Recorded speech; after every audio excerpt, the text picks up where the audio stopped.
Banjiro Kamau tenía 85 años cuando finalmente decidió contar lo que vio en el mar de Malindi en 1961, y lo hizo solo porque los médicos le habían dado 6 meses de vida y no quería morir con ese peso dentro del pecho. Durante 59 años nadie la creyó, ni siquiera su difunto esposo, ni sus hijos, ni el sacerdote al que se lo confesó una sola vez y que le recomendó rezar 3 rosarios y olvidarlo.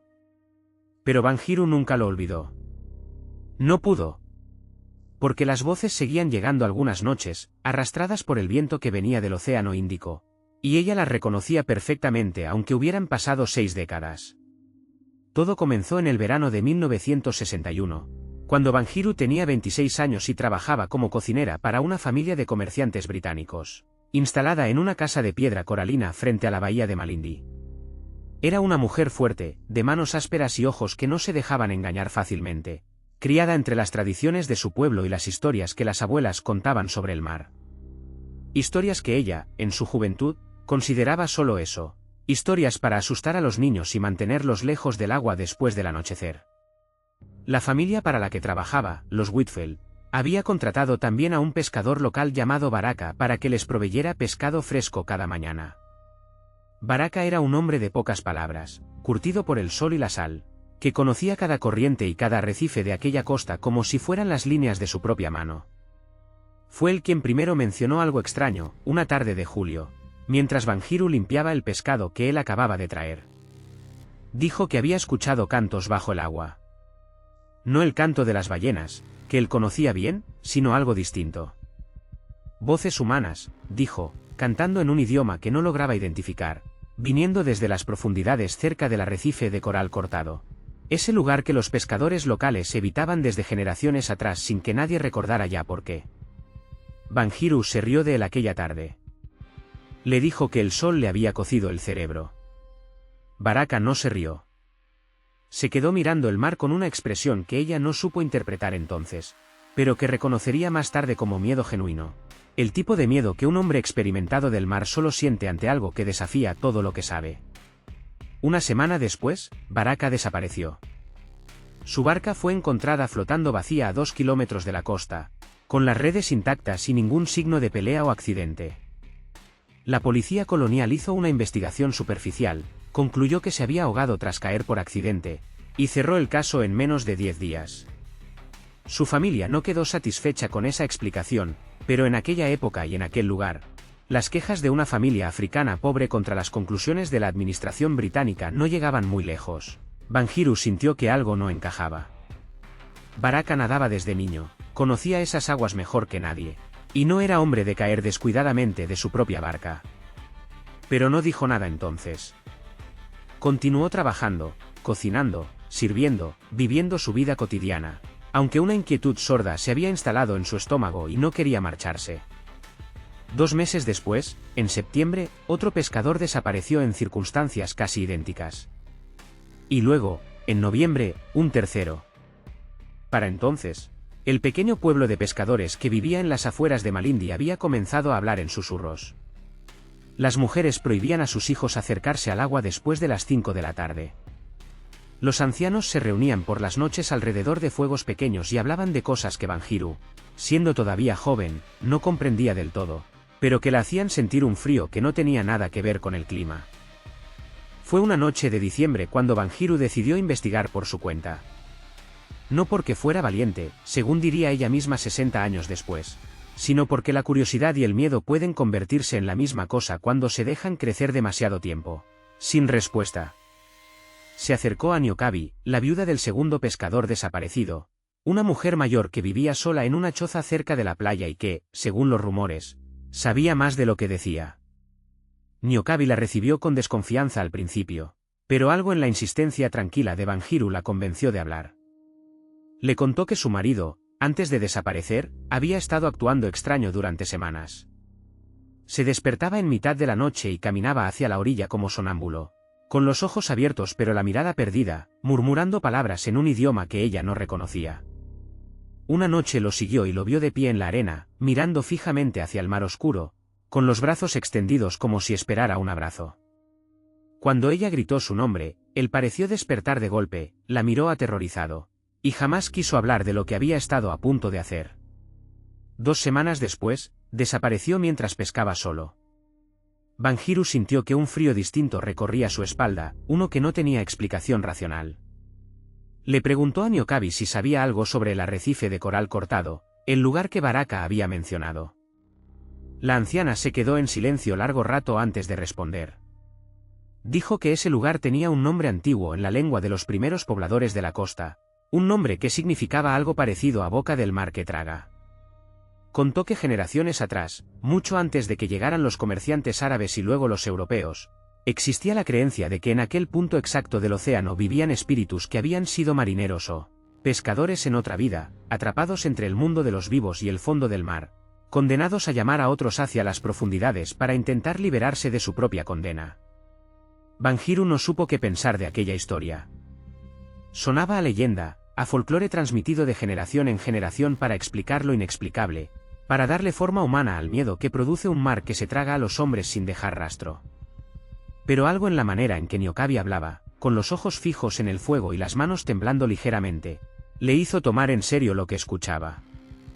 Esa noche, de regreso a la casa de los Whitfield, Banjiru caminó por la orilla de la playa bajo una luna casi llena. El sonido de las olas era constante, hipnótico, y el aire olía a sal y a algas descompuestas por el calor del día. Fue entonces cuando lo escuchó por primera vez. Un canto, lejano, apenas perceptible bajo el rugido de las olas, viniendo desde algún punto del agua oscura. No podía distinguir palabras, pero la melodía tenía una cadencia extraña, casi hermosa, que contrastaba con el terror instintivo que sintió al escucharla. Se quedó paralizada durante varios segundos, incapaz de moverse, mientras el canto parecía acercarse ligeramente, como si algo bajo el agua hubiera notado su presencia en la orilla. Corrió de vuelta a la casa esa noche sin mirar atrás.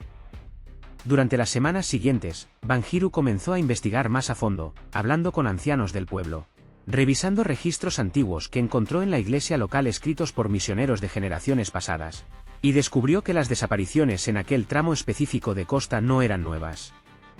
Existían registros de casos similares en 1923, en 1897, e incluso más atrás, siempre con el mismo patrón, hombres del mar, generalmente pescadores solitarios, que desaparecían sin explicación cerca de aquel arrecife, después de reportar haber escuchado cantos o voces bajo el agua.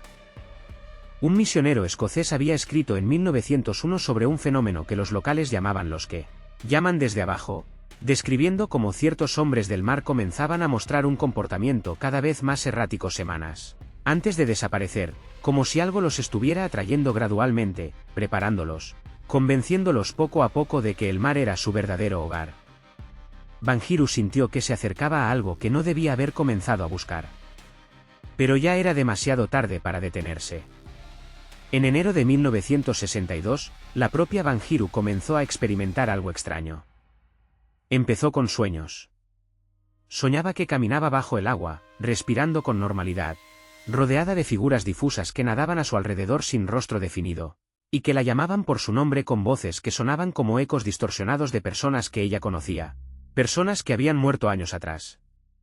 Los sueños se repetían noche tras noche, cada vez más vívidos, cada vez más difíciles de distinguir de la realidad al despertar. Comenzó a sentir una atracción inexplicable hacia el mar. Se descubría a sí misma caminando hacia la orilla sin recordar haber decidido hacerlo, con los pies ya mojados por las olas antes de darse cuenta plenamente de dónde estaba. La señora Whitfield notó que algo extraño le sucedía a su cocinera, la piel más pálida de lo habitual, los ojos con ojeras profundas, un aire distraído que antes no tenía. Una noche de febrero, Banjiru se despertó de golpe encontrándose de pie en la playa, el agua fría rodeándole los tobillos, la luna alta iluminando la superficie del mar con un brillo plateado inquietante. Frente a ella, a apenas unos metros dentro del agua, creyó ver una silueta. Una figura humana, de espaldas, con el cabello flotando alrededor de la cabeza como si estuviera sumergida aunque parte de su torso emergía sobre la superficie. La figura comenzó a girar lentamente hacia ella. Banjiru no esperó a ver el rostro. Corrió con todas sus fuerzas de regreso a la casa, y esa noche no volvió a dormir. Al día siguiente, decidió buscar a la única persona que quizás podía ayudarla a entender lo que ocurría, un anciano llamado Mzee Rasidi, considerado por muchos en la región como un curandero y guardián de conocimientos antiguos que los misioneros nunca lograron erradicar completamente. Rashidi vivía apartado, en una choza a varios kilómetros del pueblo, y aceptó recibirla después de que Banjiru le explicara con voz temblorosa todo lo que había vivido. El anciano escuchó en silencio, sin interrumpir, y cuando ella terminó de hablar, permaneció callado durante un largo rato observando el fuego que ardía entre ellos. Finalmente dijo algo que Banjiru jamás olvidaría. Dijo que aquello que llamaban los que llaman desde abajo no eran espíritus de marineros muertos, como se contaba en las historias más simples que circulaban entre la gente. Eran algo más antiguo, algo que existía en el mar mucho antes de que los primeros hombres aprendieran a navegar. Explicó que ciertos lugares del océano, por razones que ni él mismo comprendía completamente, actuaban como puertas, como grietas entre lo que los hombres podían percibir y algo más vasto que habitaba en las profundidades absolutas, en zonas del mar donde ninguna luz llegaba jamás. Esas entidades, dijo Rashidi, no tenían maldad como la entendían los humanos.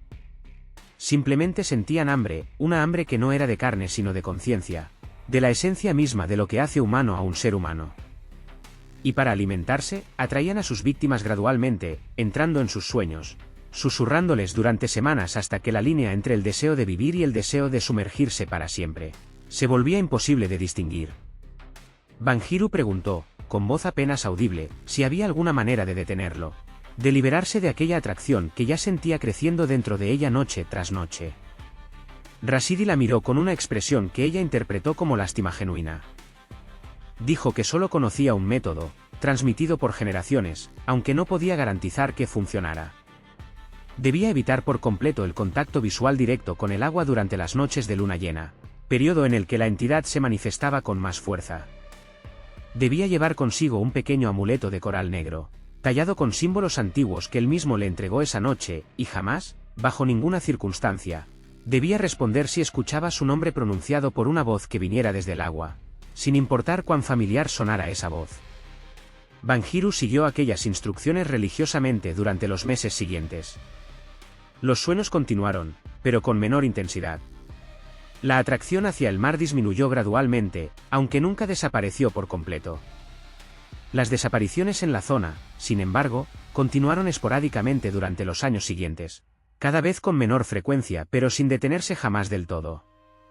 En 1967, Banjiru dejó su trabajo con la familia Whitfield y se mudó tierra adentro, alejándose deliberadamente de cualquier costa, construyendo una vida nueva lejos del sonido de las olas que tanto había amado en su juventud y que ahora solo le producía un terror silencioso e inconfesable. Durante los siguientes 53 años, Banjiru guardó silencio sobre lo que había vivido, temiendo que contarlo la marcara como loca ante los ojos de todos los que la conocían. Se casó, tuvo hijos, envejeció rodeada de una familia que jamás sospechó la verdadera razón por la que ella nunca quiso acercarse al mar durante las noches de luna llena, ni por qué siempre llevaba consigo un pequeño amuleto de coral negro que se negaba a explicar ni siquiera a su esposo. Ahora, con 85 años y la certeza de una muerte cercana, Banjiru finalmente decidió romper aquel silencio, no porque esperara ser creída, sino porque necesitaba que alguien más supiera la verdad antes de que ella se marchara para siempre. Pero hay algo que Banjiru confesó solo al final, algo que jamás había compartido ni siquiera con C. Rashidi durante todos aquellos años. Dijo que en las últimas semanas, mientras su cuerpo se debilitaba y la enfermedad avanzaba, los sueños habían regresado con una intensidad que no experimentaba desde 1962. Y en esos sueños, la figura que nadaba hacia ella finalmente había girado su rostro para mostrarse. Era el rostro de Baraka, el primer pescador desaparecido, exactamente como ella lo recordaba 6 décadas atrás, sin haber envejecido ni un solo día. Y en el sueño, Baraka sonreía, extendía una mano hacia ella bajo el agua, y le decía con voz clara y tranquila que ya casi era momento de que ella también fuera a conocer lo que habita en las profundidades donde ninguna luz llega jamás. Banjiru murió 3 semanas después de contar esta historia. Su cuerpo fue encontrado en su cama, sereno, sin signos de sufrimiento. Pero quienes la velaron notaron algo que nadie pudo explicar del todo: sus pies, cubiertos únicamente por las sábanas de su lecho, estaban completamente empapados de agua salada, aunque la casa donde murió se encontraba a más de 200 kilómetros de la costa más cercana.